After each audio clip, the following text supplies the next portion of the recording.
Bom, continuando aqui com vocês, tá? Então, nós começamos a falar sobre algumas ferramentas. Eu quero que vocês esclareçam todas as dúvidas, tá? Caso alguém tenha alguma dúvida, pode me chamar no WhatsApp, ou pelo grupo, ou pelo privado, tanto faz. E aí a gente esclarece. Vamos continuar, então, falando sobre outras ferramentas. Estou partilhando a tela aqui com vocês, deixa eu só conferir. Ok, está compartilhado. Bom, então nós falamos então sobre o ciclo PDCA, que nós já tínhamos conversado, né? E o diagrama de Pareto. Agora eu vou falar um pouco sobre o histograma também, tá? Assim, gente, eu vou ser bem honesto com vocês. Histograma é uma coisa bem específica, então nem toda empresa utiliza com muita frequência, tá bom? Mas é interessante vocês saberem, porque vai que, né? Vocês caiam numa empresa que acabe sendo contemplada aí com essa ferramenta. Então, é um método, ele é bem mais comum, tá?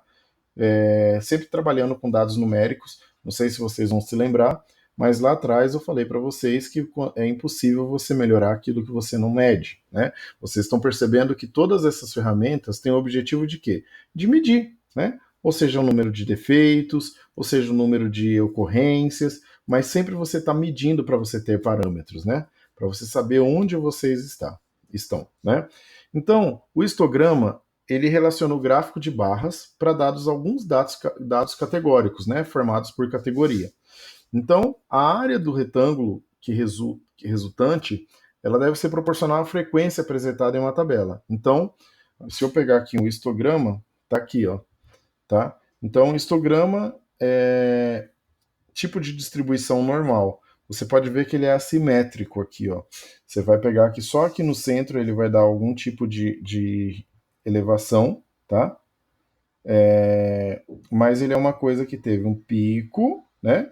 E desceu. Aqui você já vê que ele tem apenas um pico. Ele subiu, né? Ele não foi uma coisa uniforme, né? E acaba descendo, você vê que ele desceu bastante aqui. Esse daqui é o histograma tipo despenhadeiro, que ele mais desce, né? Você percebe que o número os números aqui eles mais descem. Esse daqui também é o despenhadeiro, tá? Porque ele tem uma elevação aqui, uma descida, com dois picos, tá? Porque ele parece até dois gráficos separados e tipo platô, tá? Então, os retângulos apresentados, ele tem que estar o quê? Justapostos, né? Alinhados, sempre levando em consideração o intervalo de tempo. Então, a área de cada retângulo, ela é proporcional à frequência da classe correspondente. E aí tem grande aceitação no caso de distribuição contínua de frequência, tá? Isso daqui, gente, é uma coisa que eu não vou aprofundar muito. Se vocês tiverem dúvida, vocês podem me chamar, mas é uma atividade que ela não tem muita utilização pelo menos nos dias atuais, tá? Ele basicamente ele trabalha com apresentação sempre de dados numéricos, tá? Buscando aí um equilíbrio, né, no número de ocorrências, tá? Aqui nós temos também a estratificação, que é o quê? É uma ferramenta de gestão de processos chamada estratificação que analisa os dados para buscar oportunidades de melhoria, tá? Então, você pode ver como são aplicadas a estratificação. Primeiro, você analisa quais são os principais objetivos, tá, da estratificação. Então, primeiro, analisar os dados com o objetivo de encontrar oportunidades de melhorias, tá? Então, você vai pegar os dados, não simplesmente igual eu falei lá no início. Se vocês pegarem lá no início, vocês vão perceber que eu falei que muitas vezes utilizam os métodos errados, né? Ou muita gente você não sabe nem o que fazer com aquelas informações. Então, aqui você vai analisar os dados, buscando sempre o quê? Encontrar alguma oportunidade de melhoria, tá? Vamos pegar um exemplo prático aqui, gente. Se vocês pegarem, por exemplo, uma produção de pães, por exemplo, a Panko, vamos usar a Panko como exemplo, né? E aí, digamos que na Panko, eles perceberam que sempre sobra um pouco de um determinado produto que é utilizado como matéria-prima. Gente, basicamente, eles vão ter que descobrir qual é o motivo, né, é, que está acontecendo essa sobra de material que está acabando indo para o lixo, né? Acaba estragando e vai para o lixo. E aí, com a estratificação, eles analisam toda a produção e eles vão encontrar qual foi o grande motivo para buscar melhorias. Ou vai ter que buscar embalagens menores, ou vai ter que buscar como você vai utilizar numa outra situação, mas de uma maneira geral, você sempre vai buscar oportunidades de melhorias.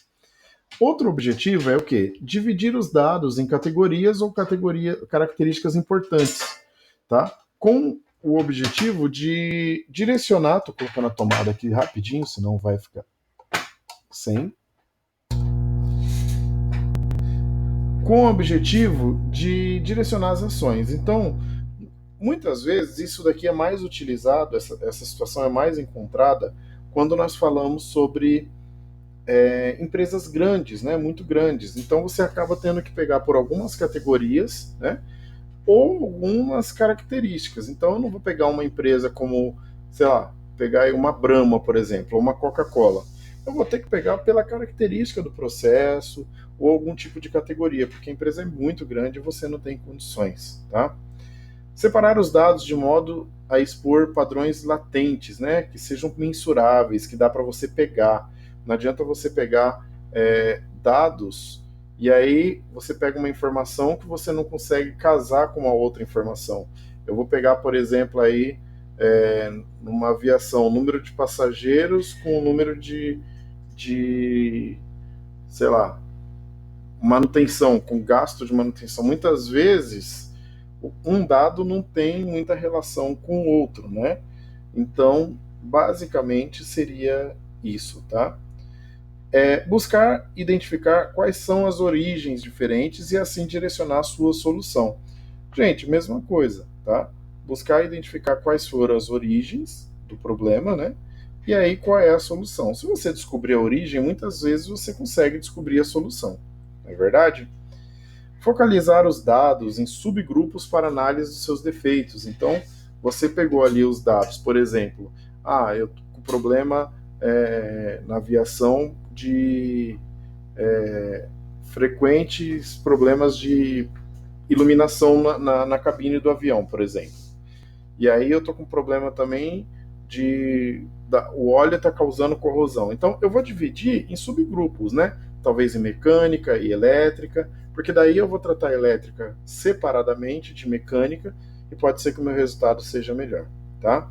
E por fim aqui, pesquisar os caminhos que contribuem com maior intensidade na identificação de um problema. Então, você tem que fazer uma pesquisa e você vai buscar quais são os caminhos, né, que contribuem com maior intensidade na identificação desses problemas, tá bom? Então, como você constrói a estratificação, tá? Em primeiro lugar, você pesquisa as causas da falha de um processo. Então, o que tem causado essa falha, né? E aí você vai ver todas as variáveis que possam controlar e a qualidade dos seus resultados. Então, nesse momento, você vai falar, olha, a falha está aqui, né? E aí eu posso mudar isso daqui que interfere no resultado final do meu produto. Isso daqui é o primeiro passo da estratificação. Primeira coisa é ver quais são as falhas. Segundo, dentro das coisas que estão falhando, o que eu posso controlar de maneira que vai interferir diretamente já no meu resultado.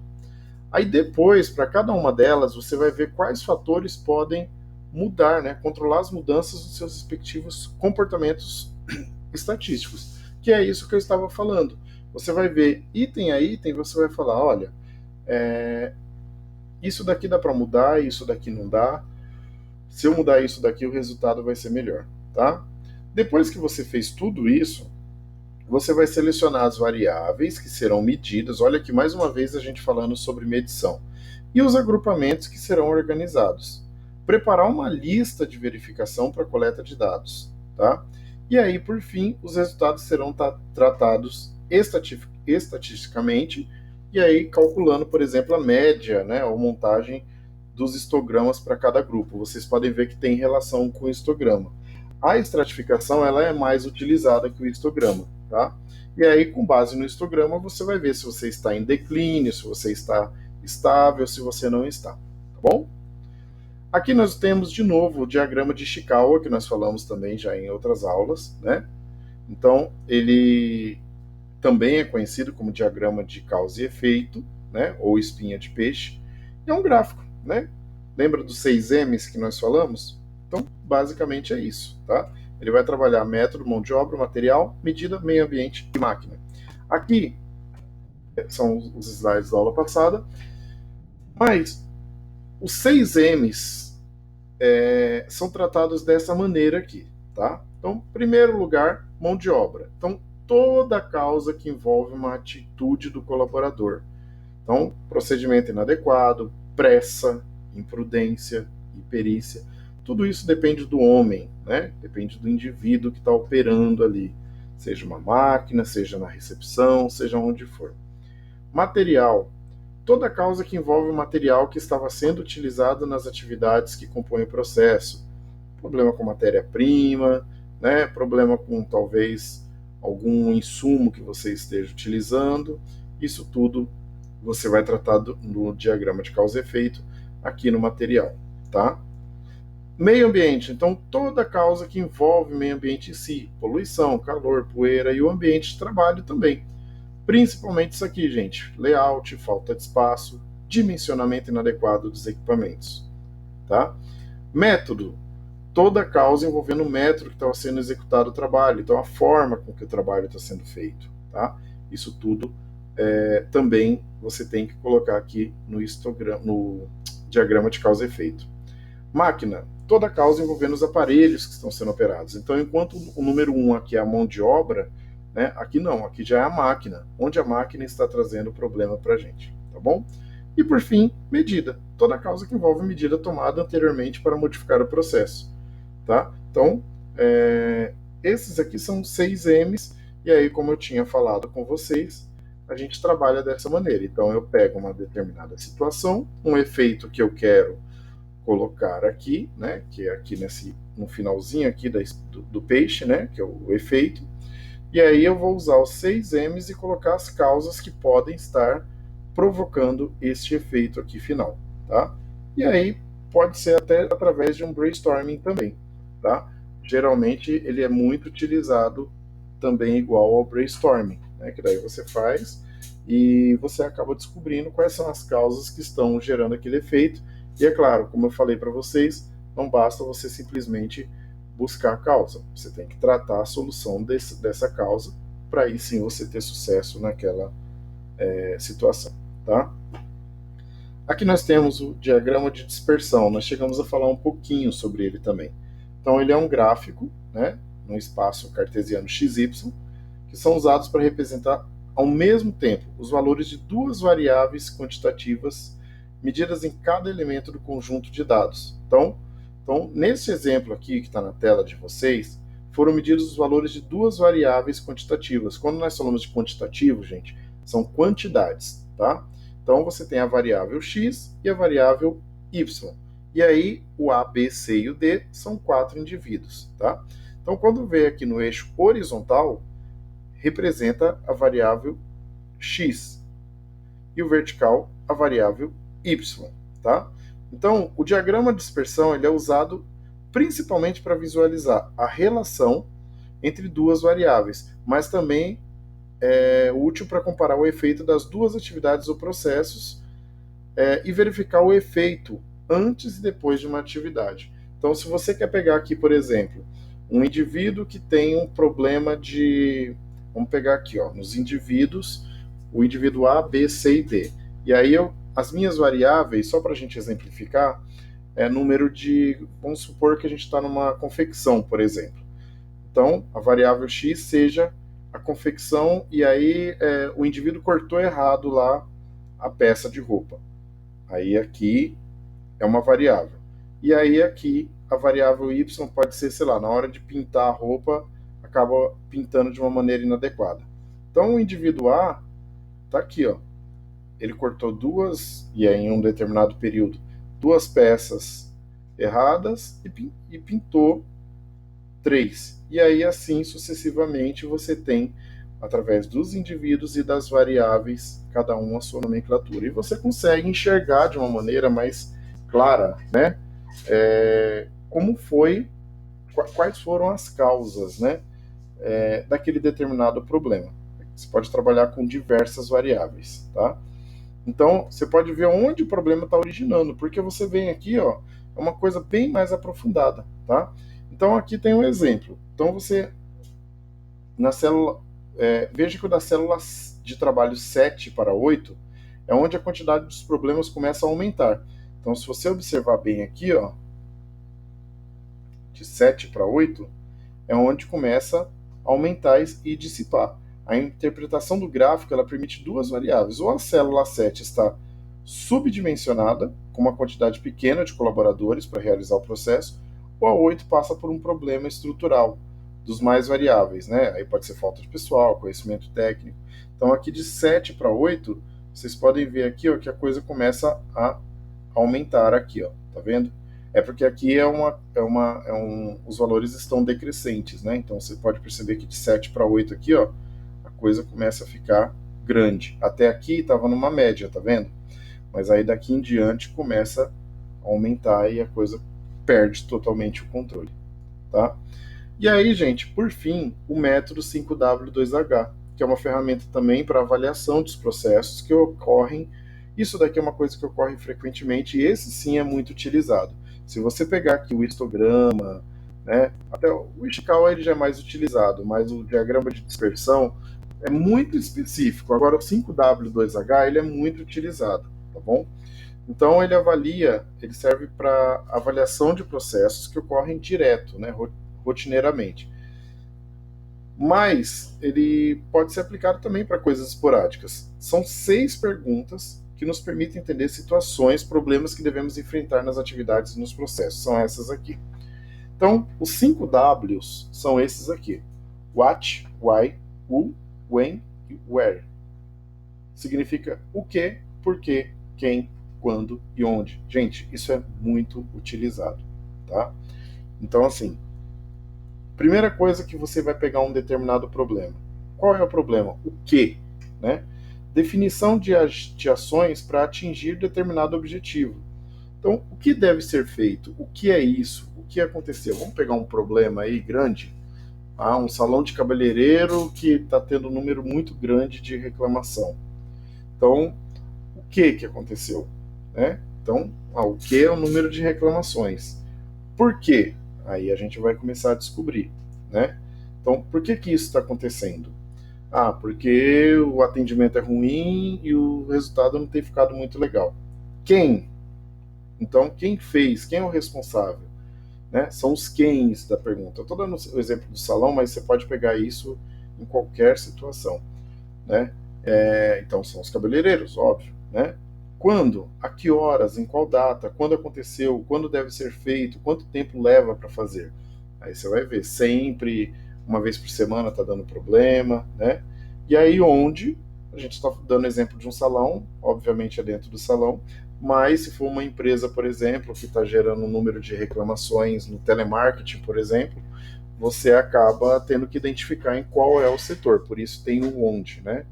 E aí os dois Hs, né? O how e o how much cost, né? Como e quanto custa. Então, como isso acontece? Então, tá acontecendo porque na hora de cortar, fica no celular, fica conversando, tá dispersando muito e o resultado não está saindo bom, né? E quanto custa para você corrigir isso, né? Ou em horas de trabalho, ou em receita. Esse quanto custa, gente, existe uma controvérsia. Ele pode ser quanto custa para você corrigir o problema, ou quanto custa em relação ao prejuízo que você está tendo, né? Se você começar a mensurar que a minha demanda de trabalho era de, sei lá, 150 atendimentos por mês, e hoje eu estou tendo 80, significa que 70 pessoas, 70 clientes eu estou perdendo. Então eu posso calcular dessa maneira também, tá bom? Então aqui nós temos um 5W2H de um automóvel. Isso daqui está na apostila de vocês, se vocês quiserem ver. Então, primeiro, o que? Trocar o filtro de ar, né? Por quê? Para manter um fluxo de ar constante e eficaz. Quem? Aí tem os responsáveis, né? Motorista da empresa, quem vai fazer? O frentista da equipe, o fornecedor, filtros ar limpo. Então você vê que o quem aqui envolve uma série de pessoas, porque a primeira responsabilidade é do motorista, que tem que decidir que vai trocar o filtro de ar. Quem vai executar é o frentista, mas o fornecedor também é responsável. Onde é a troca? No posto 3. Quando? A cada 10 mil quilômetros rodados. Tá vendo que aqui a gente está tratando de período? E aí, como? Conforme o padrão de troca de filtro. Tá? E aí, aqui a gente tem outros exemplos também. Isso vai ficar na apostila aqui no slide de vocês. Tá? E a gente tem outros exemplos aqui. Gente, como eu falo, essas ferramentas dá para a gente utilizar em uma série de coisas, né? Então, digamos que eu queira fazer também, deixa eu tirar aqui porque esse foi o último slide. Digamos que eu queira fazer aí, eu gosto muito de usar essas ferramentas para a nossa vida pessoal mesmo, né? Então, basicamente, quando nós utilizamos essas ferramentas, gente, eu gosto de fazer. Então vamos pegar aí, por exemplo, o 5W2H para nossa vida pessoal, nossa vida profissional. Dá para você fazer tudo, né? Eu gosto muito de fazer isso. Eu utilizo muito essas ferramentas para tudo.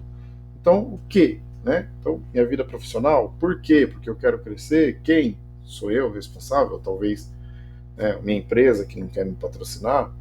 Quando? Aí você pode colocar em quanto tempo, onde, né? Aí, sei lá, no curso técnico ou numa graduação, né? Que são as coisas mais... Como você consegue fazer isso e quanto custa também.